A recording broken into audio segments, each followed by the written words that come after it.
But there's a whole chapter in there, and should you call it quits or not, in which I hope to convince you, believe it or not, I have a bias, and I identify the bias in the chapter.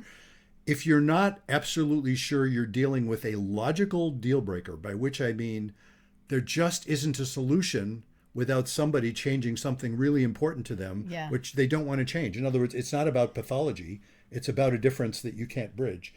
Classic examples of that: somebody absolutely wants to have children, the other person absolutely does not. Yeah. And it's super important to both of them, and they won't change their minds. Yeah. There's nothing pathological about either of those, and yet they are incompatible. Right. And if somebody is kind of caves one way or the other, it's a recipe for resentment. That's a classic deal breaker.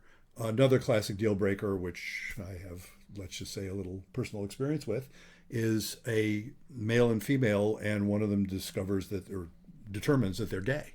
In other words, wow, you're playing for the wrong team. It's not pathological, but it's really painful if you want to have a sexual relationship, and it's not going to happen. So that is a classic deal breaker for a lot of folks. Even something like, where do you want to live? For some people, that becomes a deal breaker. It's like, I got to live near my parents. And the other person is saying, yeah, I totally understand that. I got to live near my parents, and they live thousands of miles apart. Right. And that can happen. And sometimes that's a deal breaker, So those are logical deal breakers. Anything else I call growing pains.